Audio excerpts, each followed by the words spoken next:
أعوذ بالله من الشيطان الرجيم بسم الله الرحمن الرحيم ويوم يحشر أعداء الله إلى النار فهم يوزعون حتى إذا ما جاءوها شهد عليهم سمعهم وأبصارهم وجلودهم بما كانوا يعملون وقالوا لجلودهم لم شهدتم علينا قالوا أنطقنا الله الذي أنطق كل شيء وهو خلقكم أول مرة وإليه ترجعون صدق الله العلي العظيم۔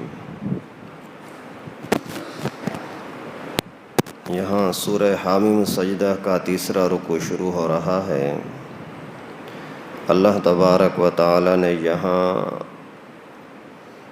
اللہ نے اپنے دشمنوں کا قیامت کا کچھ انجام بیان فرمایا ہے کہ دنیا کے اندر جو لوگ نافرمانی کی زندگی گزارتے ہیں، اللہ تعالیٰ کے ساتھ دشمنی رکھتے ہیں، ان کا انجام کیا ہوگا۔ اللہ کا دشمن تو کوئی ہو نہیں سکتا۔ اللہ کا دشمن کا مقصد یہ ہوتا ہے کہ اللہ کے دین کے دشمن ہیں، اللہ کے نیک لوگوں کے دشمن ہیں۔ یعنی دین کی دشمنی کرنا یا دینداروں کی دشمنی کرنا اتنا خطرناک جرم ہے کہ ان کو اللہ تعالیٰ اپنا دشمن بتلاتے ہیں کہ جو میرے بندوں کی، میرے پیاروں کی دشمنی رکھتے ہیں وہ میرے دشمن ہیں، اور جو لوگ اللہ کے دشمن بنے تو وہ بچ کہاں سکتے ہیں۔ تو اللہ تعالیٰ فرماتے ہیں وَيَوْمَ يُحْشَرُ أَعْدَاءُ اللَّهِ إِلَى النَّارِ، اور قیامت کے دن اللہ تعالیٰ کے دشمنوں کو جہنم کے سامنے جمع کیا جائے گا۔ فَهُمْ يُوزَعُونَ، پھر وہاں ان کو روک دیا جائے گا کہ رکو، پہلے حساب کتاب دو، پھر اپنے ٹھکانے کی طرف آگے بڑھو۔ جب جہنمی ہیں، جہنم میں جا رہے ہیں، تو پھر ان کو روکنے کا مقصد کیا ہے؟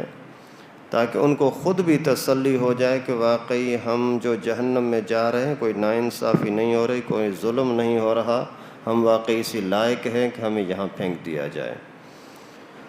حتیٰ اذا ما جاؤوها شہد علیہم سمعہم وابصارہم وجلودہم بما كانوا يعملون۔ اللہ تعالیٰ فرماتے ہیں جب وہاں پہنچیں گے تو ان پر گواہی دینے والے ان کے اپنے کان ہوں گے، ان کی آنکھیں ہوں گی، ان کی کھال ہوگی، ان کے اعمال کے متعلق گواہی دے گی۔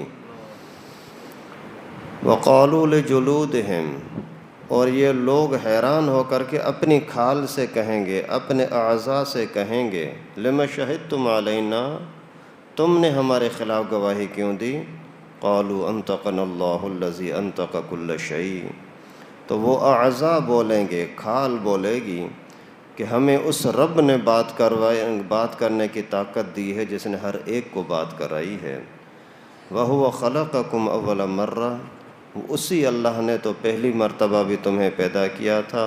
وَإِلَيْهِ تُرْجَعُونَ، اور اسی ہی رب کی طرف تمہیں دوبارہ لٹایا جائے گا۔ وَمَا كُنْتُمْ تَسْتَتِرُونَ أَنْ يَشْهَدَ عَلَيْكُمْ سَمْعُكُمْ وَلَا أَبْصَارُكُمْ وَلَا جُلُودُكُمْ، اور تم دنیا کے اندر نہیں چھپتے تھے اس بات سے کہ تمہارے گواہ بن رہے ہیں تمہارے کان، آنکھیں اور کھال۔ وَلَكِنْ ظَنَنْتُمْ أَنَّ اللَّهَ لَا يَعْلَمُ كَثِيرًا مِّمَّا تَعْمَلُونَ، لیکن تم گمان کرتے تھے، تمہارا یہ اندازہ تھا کہ بہت سارے تمہارے اعمال سے اللہ تعالیٰ واقف نہیں ہے۔ وَذَلِكُمْ ظَنُّكُمُ الَّذِي ظَنَنْتُمْ بِرَبِّكُمْ أَرْدَاكُمْ، یہی تمہارا گمان ہے جس نے تمہیں ڈبو دیا۔ فَأَصْبَحْتُمْ مِنَ الْخَاسِرِينَ، پھر اسی وجہ سے تم ہو گئے نقصان اٹھانے والے۔ تو ابھی آپ کا ٹھکانہ جہنم۔ یہاں اللہ تعالیٰ نے قیامت کا تھوڑا سا منظر بیان فرمایا ہے کہ قیامت کے دن اللہ کے دشمنوں کو پہلے اکٹھا کیا جائے گا کہ سارے اکٹھے ہو جاؤ، یعنی اللہ تعالیٰ کے دوست بھی اکٹھے ہوں گے جنتی، اور اللہ تعالیٰ کے دشمن بھی اکٹھے ہوں گے جہنمی۔ پھر طبقے کے اعتبار سے کوئی جنت میں اعلیٰ درجہ لینے والے، کوئی جہنم میں پھر سب سے بدتر درجے میں پہنچنے والے، ہر طرح کے لوگوں کو اللہ تعالیٰ اکٹھا فرمائیں گے۔ پھر وہاں پیغمبر کریم صلی اللہ علیہ وسلم نے جب یہ آیت کریمہ صحابہ کرام کو سنائی نا تو خود مسکرا دیے۔ صحابہ کرام دیکھ رہے تھے کہ پیغمبر کریم مسکرا رہے ہیں۔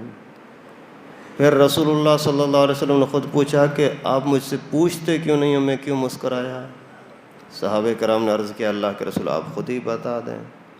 تو رسول اللہ صلی اللہ علیہ وسلم نے فرمایا وہاں منظر ایسا ہوگا جب جہنمیوں کو سامنے کھڑا کیا جائے گا تو ان کے لیے بہت سارے گواہ گواہی دیں گے کہ انہوں نے یہ کیا یہ کیا، یا لوگ گواہی دیں گے، جانور گواہی دیں گے، زمین گواہی دیں گی، پتھر اور درخت اس طرح کی چیزیں گواہی دیں گی۔ تو ان کی گواہی سن کر کے یہ آدمی جھوٹ بولے گا، نہیں یہ میرے اوپر الزام لگا رہے ہیں، میں نے اس طرح کی غلطی نہیں کی۔ تو اس پر پھر اللہ تعالیٰ فرمائیں گے کہ ہاتھ تم بتاؤ، پاؤں تم بتاؤ، کھال تو بتا، کان تو بتا، آنکھیں تم بتاؤ اس نے کیا کیا تھا۔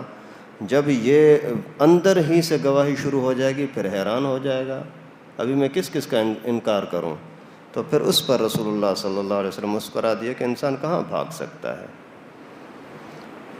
افسوس کی بات ہے دنیا کے اندر لوگوں سے ڈرتے ہیں، کوئی بھی گناہ کرتے ہوئے یار کوئی دیکھ تو نہیں رہا، چوری کر رہے ہیں، تالا توڑ رہے ہیں، کہیں سے کوئی نظر تو نہیں، کسی کی نظر تو نہیں پڑ رہی، لوگوں سے ڈرتے ہیں۔ چھوٹا بچہ ہوتا ہے اس سے ڈرتے ہیں، کوئی دیکھ تو نہیں رہا، کسی کو بتائے گا تو نہیں۔ ارے اللہ کے بندے جب تم بچوں سے ڈرتے ہو، لوگوں سے ڈرتے ہو تو الہ العالمین رب العالمین سے نہیں ڈرتے؟ کیا تم نے اس مخلوق کو اللہ سے زیادہ طاقتور سمجھا ہے؟ جب اللہ دیکھ رہا ہے تو اس سے زیادہ اگر خوف رکھنا ہے تو اسی ذات کا رکھو۔ آپ کسی کے مال میں جب ہاتھ نہیں ڈالتے چوری چھپے تو پھر اللہ تعالیٰ کے حرام کردہ چیز کے اندر کیسے آگے بڑھتے ہو اور اس کے اندر گھستے ہو؟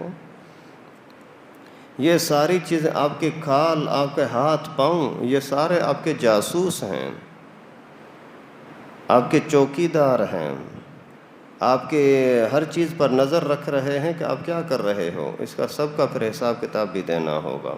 فرشتے لکھ بھی رہے ہیں، جیسے کسی جگہ پر لکھا ہوتا ہے نا خفیہ کیمرے کی آنکھ آپ کو دیکھ رہی ہے، تو وہاں اگر آپ نے کچھ بھی کیا تو وہ ریکارڈ ہو جاتا ہے۔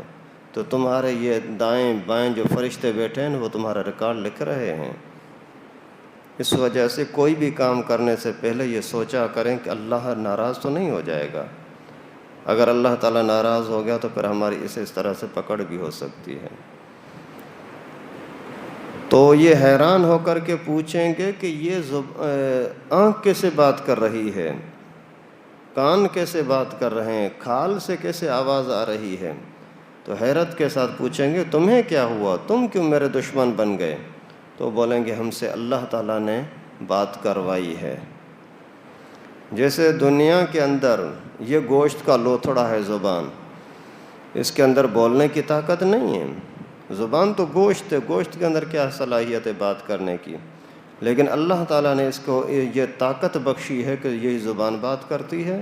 اسی طرح سے قیامت کے دن یہ انگلیاں بھی بات کریں گی، ہاتھ بھی بات کریں گے، کھال سے بھی آواز نکلے گی۔